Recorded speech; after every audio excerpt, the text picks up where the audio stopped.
Hello everyone, எல்லாரும் கேட்டுக்கு apply பண்ணியிருப்பீங்கன்னு நினைக்கிறேன். ஸோ அப்ளை பண்ணாதவங்க பண்ணலாம். Pre final year students and engineering பொறுத்தளவில் final year students are eligible. Last date for sending application form 28th of September அப்படிங்கிற மாதிரி இருக்கு. So even after that also can able to apply, but penalty இருக்கும். So female and male students the separate application fees இருக்கு. So students நான் சொல்ல வேண்டியது என்னன்னா, இப்போ அப்ளை பண்ணுறதே வந்து பார்த்தீங்கன்னா 2 பேப்பர் பண்ணீங்கன்னு நல்லது. In case if you are not applied for about 2 papers, then there is a December monthல again IIT going to be announced. வந்து நீங்க 2 paper ஆப்ஷன்ஸ் எடுக்கிறதுக்கு willing இருக்கான்னு ஒரு மெயில் பண்றதுக்கு வாய்ப்பு இருக்கு.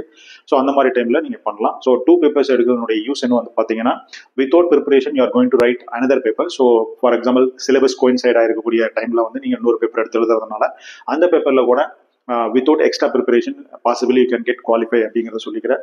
அண்ட் மீன் வைல் இப்போ நம்ம என்ன பார்க்க போறோம்னா, road map for CAT preparation. So students apply பண்ணிட்டீங்க. ஸோ அவேர்னஸாக இல்லாத பட்சத்தில் இப்போதான் ஸ்டார்ட் பண்ண போறேன் அப்படிங்கிற பட்சத்தில் எவ்வளவு எப்படி படிக்கணும் அப்படிங்கிற மாதிரியான ஒரு ரோட் மேப் அப்படின்னு சொல்லி நம்ம ஒன்று கிரியேட் பண்ணியிருக்கோம். ஸோ அதை தான் உங்களுக்கு எக்ஸ்பிளைன் பண்ண போகிறோம். ஸோ இதில் முக்கியமாக பார்த்துக்க வேண்டியது, கேட் எக்ஸாமினேஷன் வந்து ரொம்ப டஃப் அப்படின்னு சொல்லிட்டு நிறைய பேர் வந்து இதை ஸ்கிப் பண்ணுறது உண்டு. ஸோ அதனால வந்து பார்த்தீங்கன்னா கேட் எக்ஸாமினேஷன் டஃப் தான், இல்லைன்னு சொல்லல. பட் இருந்தாலும் இதில் வந்து 100 மார்க்ஸ் கேட்குறாங்கன்னா நீங்கள் 1/4 எடுத்தீங்கன்னாவே நீங்கள் குவாலிஃபை ஆக முடியும். இன்கேஸ் ரொம்ப டஃபா ஒரு ஆவரேஜா இருக்கிற பட்சத்தில் ரொம்ப ஈஸியாக இருந்தால் கட் ஆஃப் இன்க்ரீஸ் ஆகும் அப்படிங்கிறதா. இன்கேஸ் குவாலிஃபை ஆகிட்டீங்கன்னா அது உங்களுடைய ஆடட் பேராமீட்டரா, வேல்யூ ஆடட் பேராமீட்டரா உங்களுடைய ரெஸ்யூம்லையும் நீங்கள் பிளேஸ்மெண்ட் போகிற பக்கத்துலையும் அதே மாதிரி லைஃப் டைம் ஃபுல்லாக நீங்கள் கேட் குவாலிஃபைட் பர்சன் நீங்கள் சொல்லிக்க முடியும். ஸோ அதனால இந்த சான்ஸ் மிஸ் பண்ணாதீங்க. பட் முக்கியமாக சொல்ல வேண்டியது என்னன்னா, இப்போ நீங்கள் அப்ளை பண்ணி இப்போ ஸ்டார்ட் பண்ணால் கூட you can able to get good rank in GATE examination அப்படின்னு சொல்கிறேன். குட் ரேங்க் அப்படிங்கிறது டிபெண்டிங் அப்பான் தி ஸ்ட்ரீம் பொறுத்து மாறும். பட் தேர்ட் இயர் ஸ்டூடெண்ட்ஸாக இருக்கிற பட்சத்தில், pre final year students are writing எக்ஸாம்னா, ஸோ இந்த அட்டெம்ப்ட்ல நீங்க வாங்கினீங்கன்னா, குவாலிஃபை ஆயிட்டீங்கன்னா நீங்க வந்து பிளேஸ்மெண்ட்ஸ்க்கு யூஸ் பண்ணலாம். நெக்ஸ்ட் அட்டெம்ப்ட்டுக்கு இதோட பெட்டரா பண்ண முடியும். ஸோ இந்த மாதிரியெல்லாம் பேராமீட்டர் இருக்கிறதுனால தேர்ட் இயர் தானே நம்ம ஃபியூச்சர்ல பார்த்துக்கலாம், ஃபைனல் இன்னொரு அட்டெம்ப்ட் இருக்குல்ல அப்படின்ட்டு பண்ணாம இப்பவே பண்ணீங்கன்னா பெட்டரா இருக்கும். ரெண்டாவது வந்து பாத்தீங்கன்னா, நீங்க கேட்டு எழுதுறதுக்கு ஏஜ் லிமிட்டே கிடையாது. But meanwhile try to get good marks in first attempt itself. So அதுதான் இந்த ரோட் மேப்ல நம்ம பார்க்க போறது. இப்போ நீங்க ஸ்டார்ட் பண்ணி பண்ணா கூட நீங்க ஆன் அண்ட் ஆவரேஜா 50+ மார்க் எடுக்கிறதுக்கான ஒரு ப்ராசஸ் ஆர் ப்ராஜெக்ட் அப்படின்னு சொல்லலாம். ஸோ இதுல எப்படி படிக்கணும் அப்படிங்கிறத நம்ம எவ்வளவு மணி நேரம் படிக்கணும் அப்படிங்கறத பார்க்கலாம். இப்போ வந்து பாத்தீங்கன்னா 2 பார்ட்டா பிரிச்சிருக்கோம். ஒன்னு வந்து ஸ்டூடெண்ட்ஸ் ஸ்டடீஸ் போயிட்டு இருக்கக்கூடியவங்க, especially for third year students and final year students and maybe engineering masters கூட படிச்சுட்டு இருக்கலாம். அவங்களுக்கெல்லாம் எவ்வளவு மணி நேரம் படிச்சா நீங்க ஒரு பெட்டரா 50+ மார்க் வாங்க முடியும் அப்படின்னு சொல்லியிருக்கோம். அதே மாதிரி ஒர்க் போறவங்களும், ஸோ அவங்க மார்னிங் டு ஈவினிங் வந்து ஒர்க் போயிட்டு இருப்பாங்க. ஸோ அந்த பீரியட் ஆஃப் டைம் விட்டுட்டு ரிமைனிங் பீரியட்ல தான் அவங்க கான்சன்ட்ரேட் பண்ண முடியும். ஸோ அதனால அந்த மாதிரி ஸ்டூடெண்ட்ஸ்க்கும் இந்த இது பொருந்தும். மேபி இந்த ஒர்க் பண்றவங்களுக்கு டைம் கொஞ்சம் கம்மியா கூட கிடைக்கல compare to college going students. College going ஸ்டூடெண்ட்ஸ்ல என்ன பிளஸ்ன்னு வந்து பாத்தீங்கன்னா, நீங்க போகக்கூடிய காலேஜை பொறுத்து அவர்ஸ் உங்களுக்கு ஃப்ரீ அதிகமான டைம் கிடைக்கிறதுக்கு வாய்ப்புகள் இருக்கு.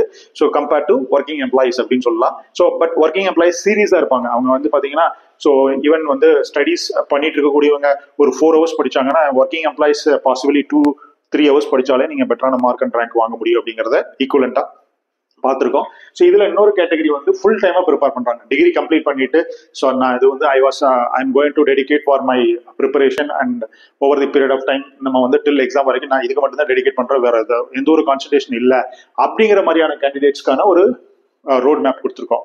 ஸோ இதுல வந்து பாத்தீங்கன்னா, ஃபர்ஸ்ட் ஸ்டடீஸ் பண்றவங்க பாத்தீங்கன்னா டோட்டலா இன்னையிலிருந்து, ஃபார் எக்ஸாம்பிள் இது September 15th. ஸோ இன்னையிலிருந்து உங்களுக்கு February 15th.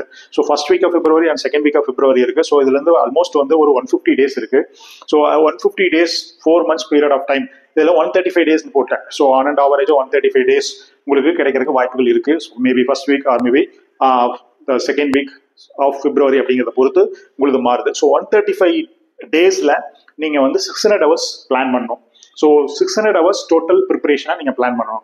ஸோ இன்னிலிருந்து பாத்தீங்கன்னா டில் February வரைக்கும் இருக்கக்கூடிய பீரியட் ஆஃப் டைம்ல, டேஸ்ல 135 to 150 daysல you are going to spend for 600 hours in case you are working or maybe into college going student-ஆ இருந்தா. இந்த 600 hours நீங்க 135 daysல நம்ம டிவைட் பண்ற பட்சத்துல ஆவரேஜா you will be getting 4.5 hours per day அப்படிங்கிற மாதிரி வருது. ஸோ ஆன் அண்ட் ஆவரேஜா maybe morning 2 hours, evening 2.5 hours, or maybe morning 2.5 hours or evening 2 hours. In case இது பண்ண முடியாத பட்சத்தில் அடிஷனல் ஆவரேஜா இந்த வீக் வந்து நீங்க 4.5 hours மெயின்டைன் பண்ற மாதிரி நீங்க பிளான் பண்ணிக்கீங்க.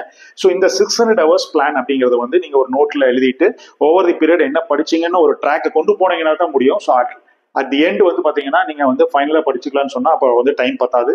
அதே மாதிரி வந்து பாத்தீங்கன்னா இன் கேஸ் 600 ஹவர்ஸ்ல ஃபர்ஸ்ட் மந்த் நிறைய டைம் கொடுத்துருக்கேன் அப்படின்னா பாசிபிளி செகண்ட் மந்த்ல நீங்க லோயர் டைம் எடுத்துக்கலாம். மேபி செமஸ்டர் எக்ஸாம் இந்த மாதிரி இருக்கக்கூடிய டைம்ல இந்த பர்டிகுலர் இது வந்து ஆப்ஷன்ஸ் வந்து பாத்தீங்கன்னா உங்களுக்கு 50+ mark out 100 in case 25 cut ஆஃபா இருக்கிற பட்சத்தில் இது வந்து வர்த்தியா இருக்கும்.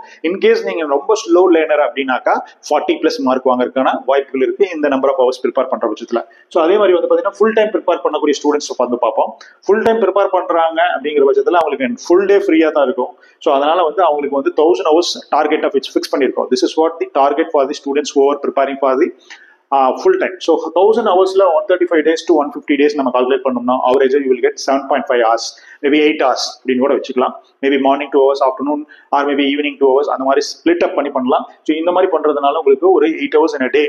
உங்களுக்கு காம்படிட்டிவ் எக்ஸாம் வின் பண்ணவங்க எல்லாம் ஃபைனலா ஸ்பீச் கொடுக்கல நான் வந்து ஆவரேஜா ஒரு 8 hours படிச்சேன், ஒரு 10 hours படிச்சேன், ஒரு 6 hours படிச்சேன் அப்படின்னு சொல்லியிருப்பாங்க. ஸோ அதை பார்த்து நீங்க இது ஃபுல் டைமா படிக்கணும். ஃபுல் டைமா படிக்கிறதுனால உங்களுக்கு ஒரு பிளஸ் பாயிண்ட் என்னன்னா இவங்களை விட அதிகமா போகலாம். பட் இவங்களை விட மார்க் எடுக்க முடியுமாங்கிறது நீங்க எந்த அளவுக்கு நீங்க படிக்கிறது மட்டும் இல்லாம படிச்ச கொஸ்டின்ஸை டெஸ்ட் எழுதி பார்க்கறது, ப்ரீவியஸ் இயர் கொஸ்டின் போட்டு பார்க்கறது, அதே மாதிரி மீன்வைல் அந்த டெஸ்ட் எழுதுனது எதனால மிஸ்டேக் ஆச்சுன்னு ரிவ்யூ பண்றது, அந்த எக்ஸாம் அட்மாஸ்பியர்ல போயிட்டு எப்படி ப்ரெசென்ட் பண்ண போறீங்க அப்படிங்கறதெல்லாம் ஃபேக்டா இருக்கும். ஸோ 1000 hours படிச்சதுனால இவங்க மட்டும் முன்னாடி போயிருவாங்க, இவங்க பின்னாடி தான் வருவாங்க அப்படின்னு கிடையாது. ஸோ இதுல வந்து நெக்ஸ்ட் லெவல்ல நீங்க எப்படி படிக்கணும்னு வந்து பாக்குற போது ஒரு சப்ஜெக்ட் வைஸ் சப்ஜெக்ட்ஸா படிக்கணும்.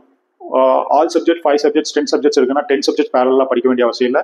You can start with your own interested subjects and then once you completed then go for next subjects. So நிறைய இருக்கே சார். ஸோ ஆவரேஜா வந்து பாத்தீங்கன்னா இதுக்கப்புறம் இந்த வீடியோக்கு அப்புறம் இன்னொரு வீடியோ போட போறோம். அதுல வந்து பாத்தீங்கன்னா statistical report for 2025 exams, who is the first mark and last mark, minimum mark, average mark, cut off mark எல்லாமே டிஸ்கஸ் பண்ண போறோம். அந்த வீடியோவும் நீங்க தொடர்ந்து பாருங்க. இந்த வீடியோக்கு அடுத்து வரும். ஸோ இதுல ஆவரேஜா பார்க்க போனா நீங்க வந்து பாத்தீங்கன்னா அவுட் ஆஃப் 10 subjects இருக்குன்னு சொன்னாக்கா 10ல 5 வந்து நல்லா லேர்ன் பண்ணிக்கிங்க. எந்த மாதிரி கொஸ்டின்ஸ் வந்தாலும் நீங்க ஆன்சர் பண்ற அளவுக்கு ரிமைனிங் 5 வந்து ஒரு ஆவரேஜா மீடியமா பண்ணிக்கிறது பெட்டரா இருக்கும். இன்கேஸ் 10 out of 10 பண்ணாலும் ஓகே தான், well and good. But meanwhile வந்து 5 subjects ஆகுது நீங்க நல்லா லேர்ன் பண்றக்கூடிய ப்ரீவியஸ் இயர் கொஸ்டின் பேப்பர் எல்லாம் போட்டு பார்த்து நீங்க பண்ணிக்கிறது ஒரு நல்ல ஒரு ஆப்ஷனா இருக்கும். ஸோ அதனால எல்லா சப்ஜெக்ட்ஸும் படிக்க வேண்டாம். ஃபர்ஸ்ட் ஆஃப் ஆல் 1 by 1 சப்ஜெக்ட்ஸா போங்க. ஒரு சப்ஜெக்ட்ஸ் முடிச்சதுக்கு அப்புறம் இன்னொரு சப்ஜெக்ட்ஸ் போங்க. இன்னொரு சப்ஜெக்ட்ஸ் படிக்கிற போது ரிவிஷன் பண்ணுங்க ஃபர்ஸ்ட் சப்ஜெக்ட்ஸை. தேர்ட் சப்ஜெக்ட்ஸ் படிக்கிற போது ஃபர்ஸ்ட் 2 subjects ரிவிஷன் பண்ணுங்க. ஸோ இந்த மாதிரி over the period of time வந்து நீங்க பண்ணிட்டே இருக்கணும். ஸோ ஒரு ஃபார் எக்ஸாம்பிள் ஒரு 3 hours படிக்கிறீங்கன்னா 1 hour new subjects, 1 hour revision, 1 hour PYQs, previous year question paper or maybe sample questions போட்டு பார்க்குறேன். ஸோ இந்த மாதிரி ஒரு 3 hours இன்கேஸ் 1 hour தான் நீங்க படிக்கிறீங்க அப்படின்னாக்கா ஸோ இதையும் 3 பிரிச்சு நீங்க பண்ணலாம். So based on your learning methodology இந்த மாதிரி பேரலா போற பட்சத்துல எல்லா சப்ஜெக்ட்ஸ் முடிச்சுட்டு நம்ம ரிவைஸ் பண்ணிக்கலாம்னா மறுபடியும் புதுசா படிக்கிற மாதிரியான ஒரு ஃபீலிங் வரும். ஸோ அதனால ஸ்டூடெண்ட்ஸ் நான் என்ன சொல்றேன்னா படிக்கிற போது நீங்க படிச்ச சப்ஜெக்ட்ஸை பேரலா ரிவைஸ் பண்ணிட்டே வாங்க அப்படின்னு சொல்றது. So previous year question paper last 10 years 15 years question paper போட்டு பார்க்கறது ரொம்ப ரொம்ப முக்கியம். கொஸ்டின் பேப்பர் வந்து பாத்தீங்கன்னா எங்கேயும் காப்பி பண்ண மாட்டாங்க, புதுசா கிரியேட் பண்ணி தான் பண்ணுவாங்க.